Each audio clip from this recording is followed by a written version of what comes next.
मुझे तुमसे कुछ बात करनी है।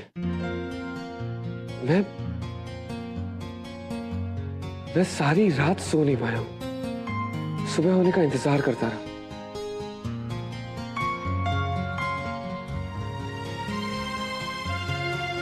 वो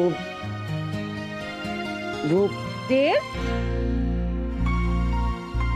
अरे बेटा, तू इतनी सुबह यहाँ? हाँ, वो बेटा, ब्रह्म मुहूर्त की पूजा के लिए छोटी बहू को जल्दी आना है।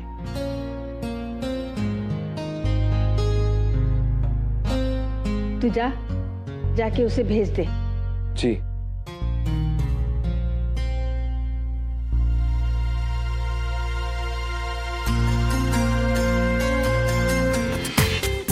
पूरा एपिसोड देखिए ZEE5 पर।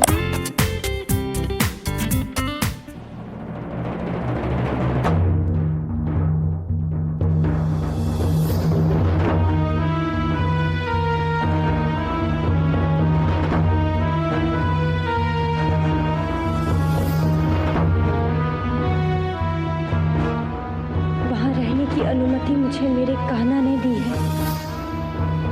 आपको मुझे जाने देना ही होगा।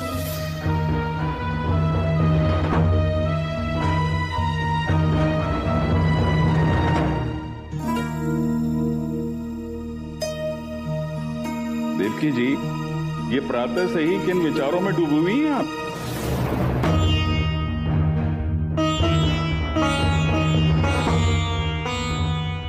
हाँ जी। आप राधिका को वापस बुला लीजिए ना। क्या कह रही हैं आप राधिका से बोलिए ना कि वो फौरन वापस आ जाए। अरे उससे कह देने भर से हो जाता है क्या देवकी जी? वो आपकी बेटी की ससुराल में है।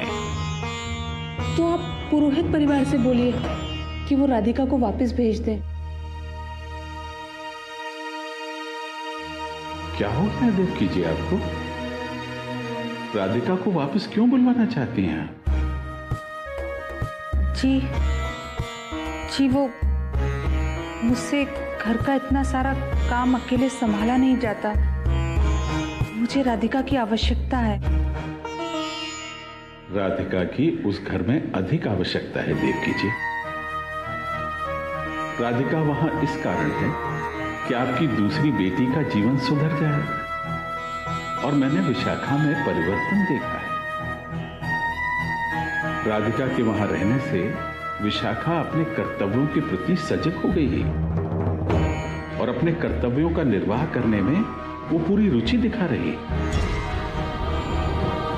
देखिए, यहां का जो कार्य है वो कुछ समय तक आप अकेले निभा लीजिए।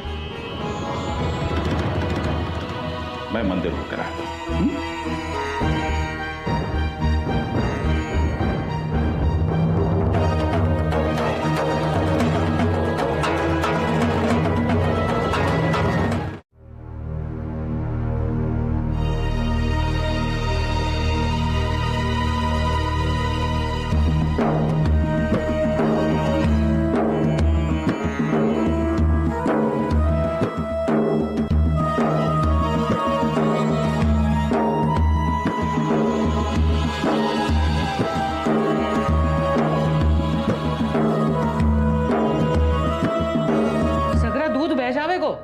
अरे जल्दी बंद कर। अब क्या फायदा? दूध तो सगरा बह गयो। तो को भी ना काम बिगड़ जावे के बाद ही अकल आवत है। बाल पे रखा दूध और फन खोले नाक से शुरू से सावधानी रखे का चाहिए। दिसंबर मंदिर में 15 लोग हैं भाई, और ये सभी लोग वही मंदिर के प्रांगण में रहे।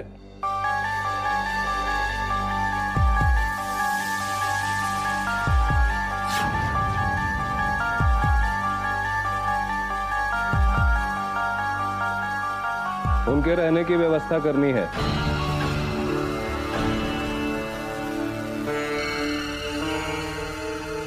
उनके रहने की व्यवस्था करनी है। जी।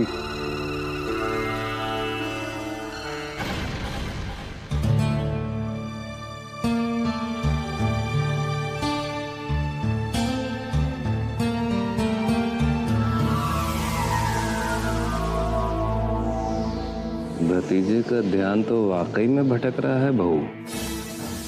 देखो नजर जो है बार बार उड़कर वृंदावन की चिड़ैया पर अटक रही है।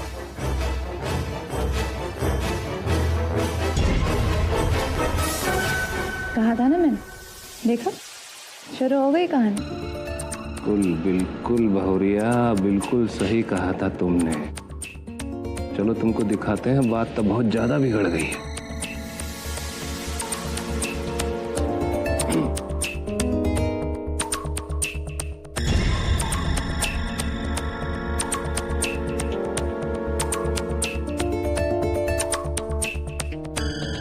हजार लोगों के अन्न वस्त्र का चेक काट दें।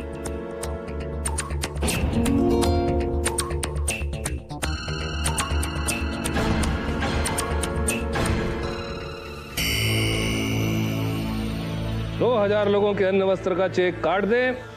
2000। जी।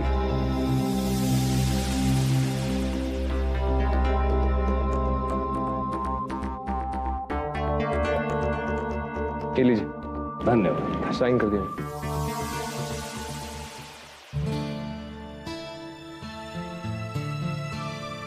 जी मैं अभी आया।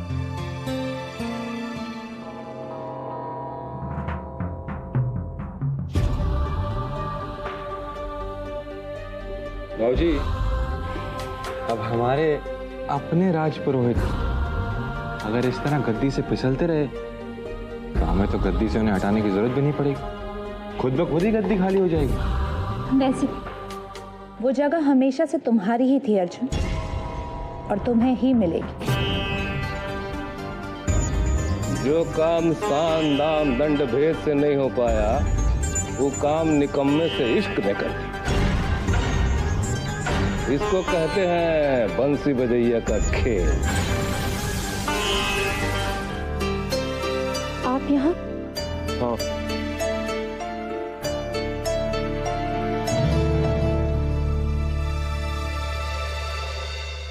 मैंने कहा था कि मैं बात करके ही रहूंगा, यहां नहीं तो कहीं और ही सही।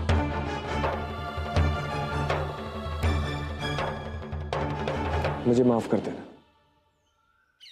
मैंने तुम्हें इस तरह यहां बुला लिया। I am sorry. मैंने आपसे पहले भी कहा है, मुझे कुछ नहीं सुनना है। मत सुनो, आज मैं यहां तुमसे कुछ सुनने आया।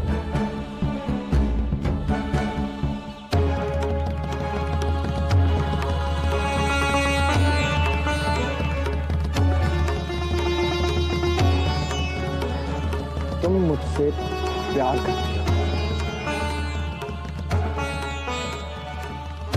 तुम मुझसे छुपा नहीं सकती कि तुम मेरे लिए क्या महसूस करती हो। तुम सिर्फ जताने से डरती हो।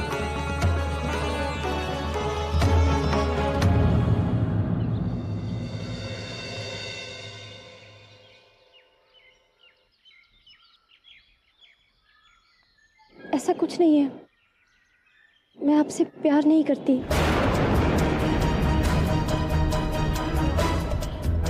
कृपया करके मुझे जाने दीजिए।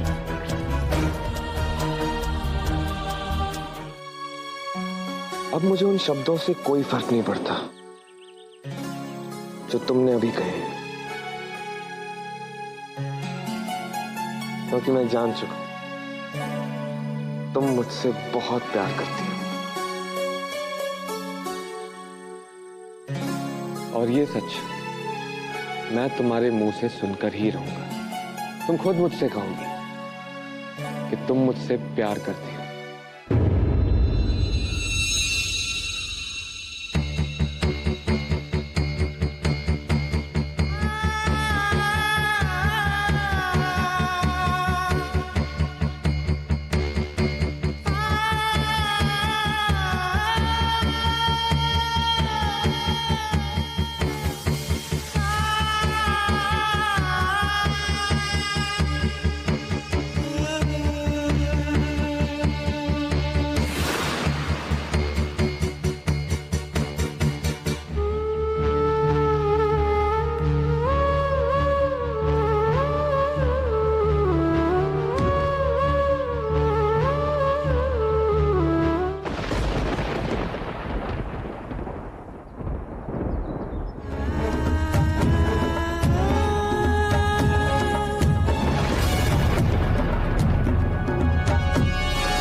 देखिएगा।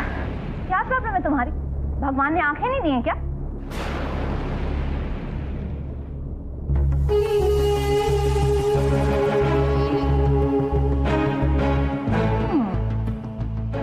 इंटरेस्टिंग।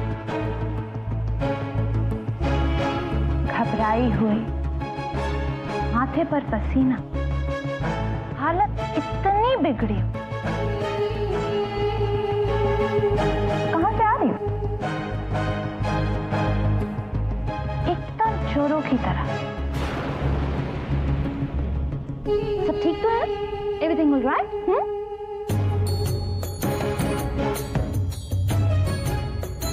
जी वो मैं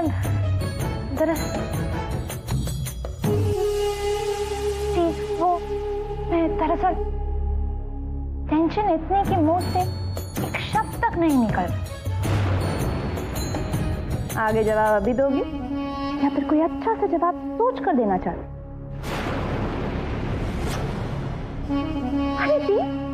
what a coincidence! तुम दोनों एक साथ एक ही समय एक ही जगह से वापस आ रहे हैं।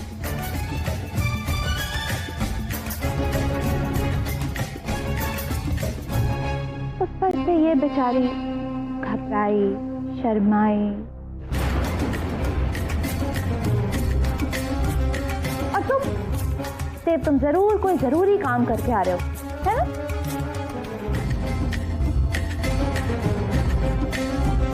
आज तक का तो इंतजार कर लिया होता।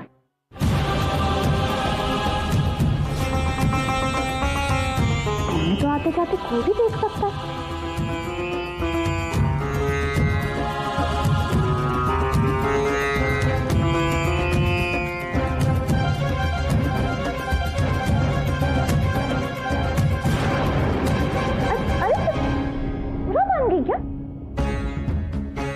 मैंने तो इसलिए पूछ लिया था क्योंकि काम के वक्त इधर उधर घूमते देखा तो हाउ सरप्राइज।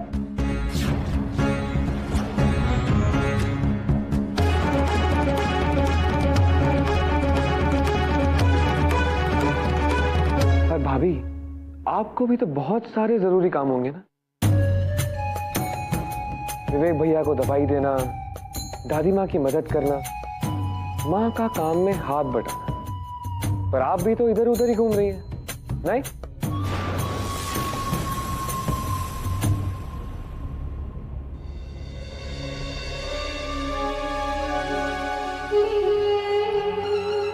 सवारन के लिए तो मेरी इंसल्ट करके गए हो ना? देख, अब तुम देख मृणालिनी कैसे तुम्हारे इस खेल पर से पर्दा हटाती।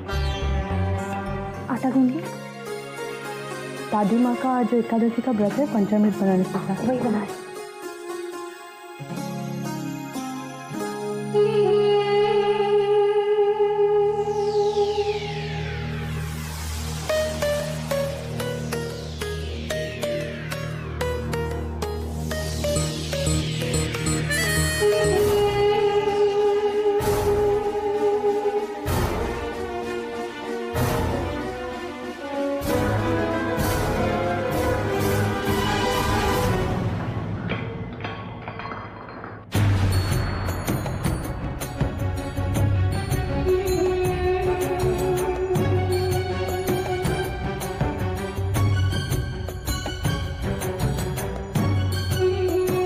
प्रॉब्लम क्या है तुम्हारी? जब देखो किसी ना किसी से टकराती रहती हो। दिखाई दिखाई देना बंद हो गया क्या तुम्हें? ध्यान कहाँ रहता तुम्हारा? हाँ, माफ कर दीजिए। मैं तुम्हारे ये मैं करने से या माफी मांगने से क्या हो जाएगा? जानती हो तुमने पंचामृत गिरा के कितना बड़ा अपशगुन किया? वैसे तो बड़ी धार्मिक बनी फिरती हो।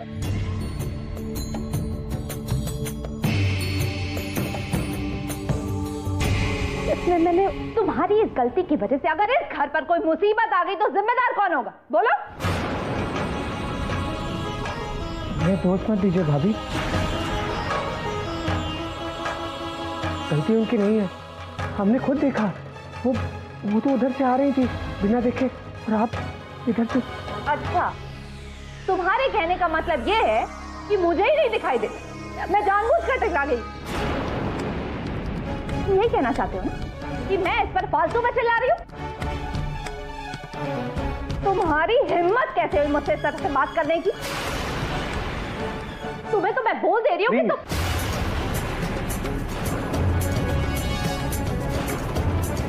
जरा धीरे बात कीजिए, घर में और भी लोग हैं। और भी लोग हैं तो बुलाओ ना उन्हें भी तो पता चलना चाहिए कि इस घर की बड़ी बहू की किस तरह से बेइज्जती की जा रही।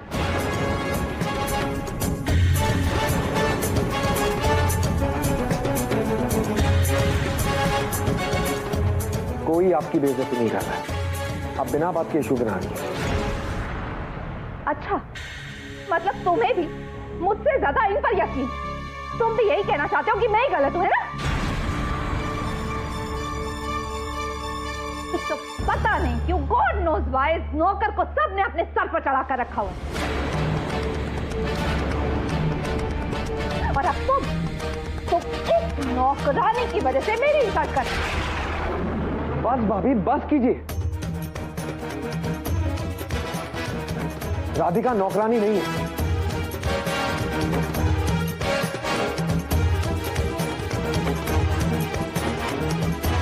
विशाखा की बहन। बहन? तुम शायद ये भूल रहे हो कि वो एक अनाथ है जिसे विशाखा के घर वालों ने सिर्फ पाला है।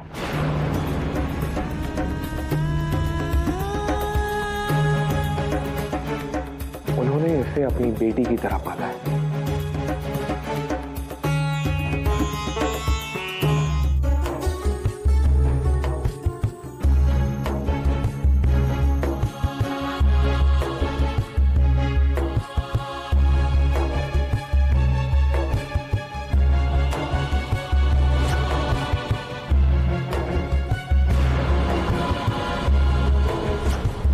सही फोटो भेजा है ना विशाखा ने?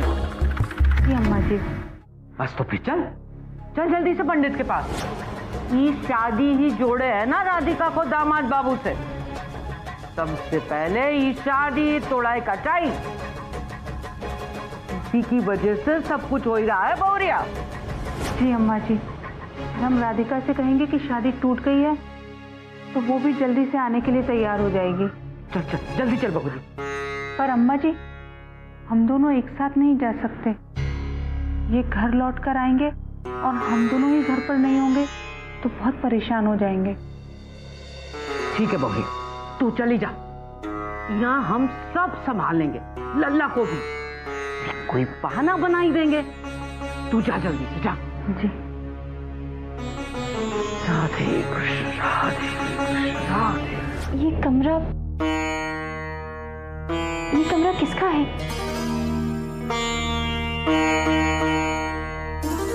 मेरा सामान यहाँ क्यों रखा है? ये क्या हो रहा है बच्चू जी? इतने सारे प्रश्नों के उत्तर तो देव भैया ही दे सकते हैं, और ये तो होना ही था राधिका जी। आखिर कब तक देव भैया आपको उस छोटे से कमरे में रहते हुए दिख सकते थे? हमें तो उन्होंने आपका सामान यहाँ पहुंचाने को कहा, हमने पहुंचा दिया।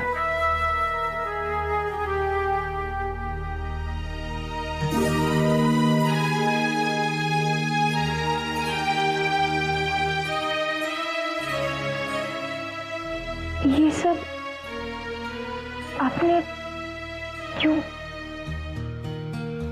तुम इस घर की मेहमान हो, इस परिवार का एक हिस्सा हो।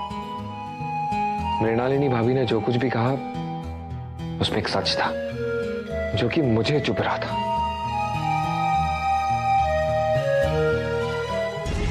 आजकल तो वैसे भी बहुत से काम घर वालों को बिना बताए किए जा रहे हैं, नहीं?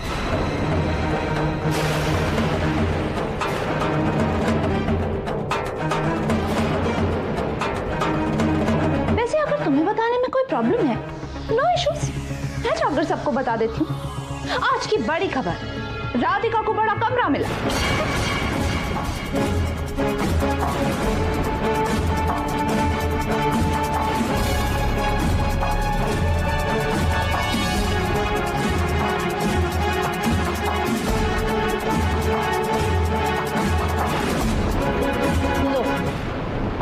नीचे जाके क्या क्या कहानियां सुनाएगी। मैं नीचे जाकर देखकर आती हूँ कि कहानियां कितना नमक और मिर्च लगा के सुना रही है ये। मैं भी आती हूँ।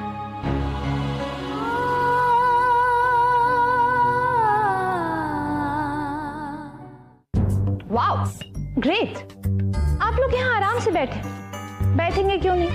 आप लोगों को कुछ पता जो नहीं? पता कैसे होगा जब किसी ने कुछ बताया ही नहीं? घर के सबसे छोटे मेंबर ने इतना बड़ा डिसीजन ले डाला और घर के किसी बड़े से पूछने तक की जरूरत नहीं समझी। देव ने राधिका को बड़े वाले कमरे में शिफ्ट कर दिया। पूछ सकती हूँ क्यों? वो भी ऐसे, इतनी जल्दी सब कुछ हो गया। राधिका तो बड़े आराम से स्टोर रूम में रह रही थी। फिर देव को लगा कि राधिका पर जुल्म हो रहा है। क्यों? मैं बताता हूं।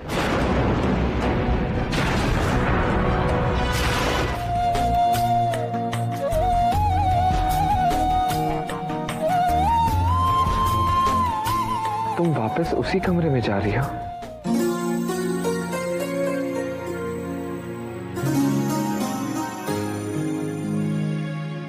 मैं चाहता हूं कि तुम इसी कमरे में रहो। इसलिए नहीं कि तुम विशाखा की बहन हो,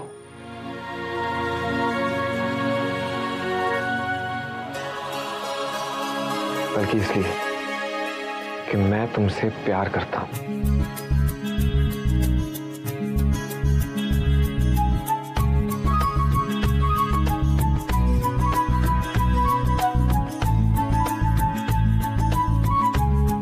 तुम्हें इसी कमरे में रहना होगा।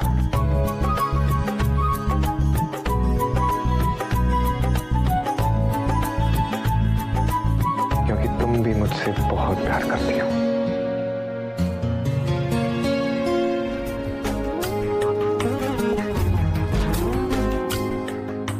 करती हो ना? मुझसे कुछ कहना चाहती हो तो मेरे सामने बोलो।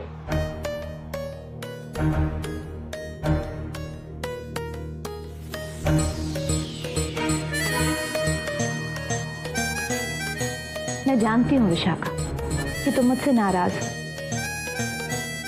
लेकिन तुम में अगर जरा सी भी अक्ल है तो समझने की कोशिश करो कि मैं जो कुछ भी कर रही हूँ तुम्हारे भले के लिए कर रही हूँ। अच्छा बैठो और ठंडे दिमाग से मेरी बात बैठो।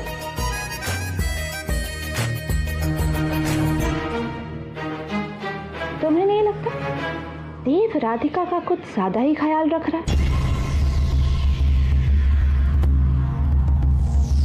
मैं तो सिर्फ तुम्हें सावधान करना चाहती हूँ। बहुत होता है ऐसा, बहन बहन के घर मदद करने आती है और फिर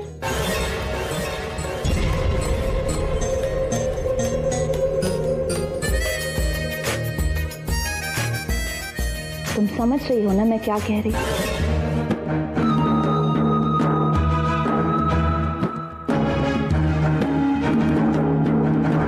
आप मुझसे जलती हैं।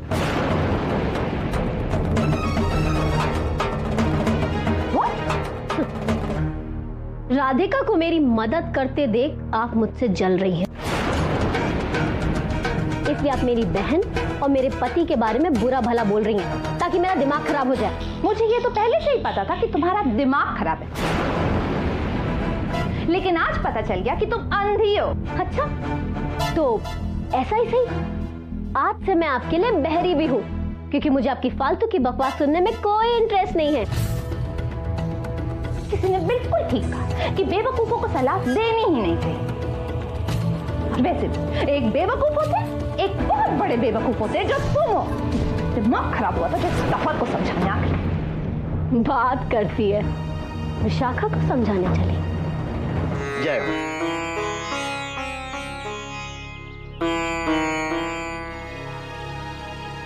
प्रणाम। नमस्ते। आइए ना बहन जी, बैठिए ना।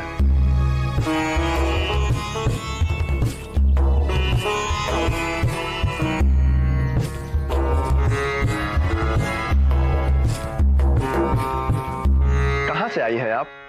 पहले आपको यहाँ कभी देखा नहीं। जी मैं वृंदावन से आई हूँ। बहुत नाम सुना है कि आप शादी की पूजा करवाते हैं, वो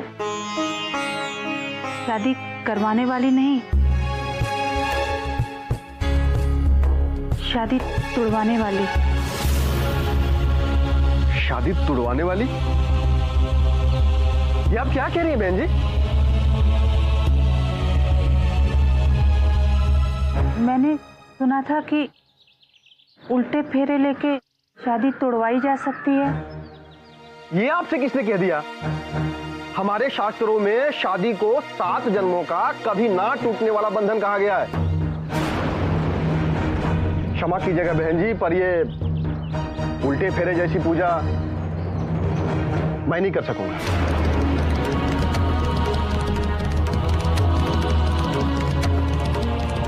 पर पंडित जी, मैंने कहा ना, तुम्हारी आंखों में दिख ही जाता है।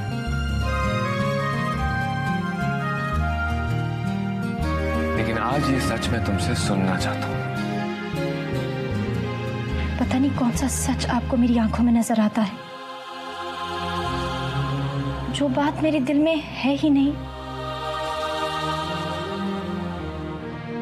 वो बात आप मेरी आंखों पे कैसे पढ़ सकते हैं?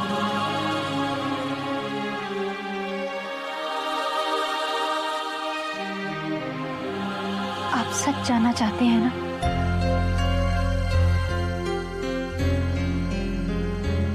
सच तो ये है कि मैं यहाँ अपनी बहन के कहने से रुकी हूँ। वो मुझे जहां रखेगी मैं वहीं रहूंगी।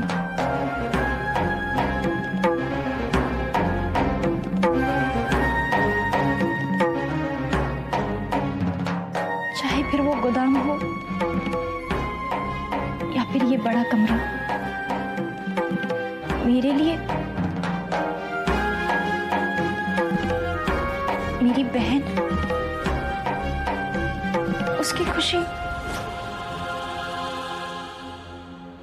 और उसकी शादी सबसे ज्यादा मायने रखते हैं। पूरा एपिसोड देखिए ZEE5 पर।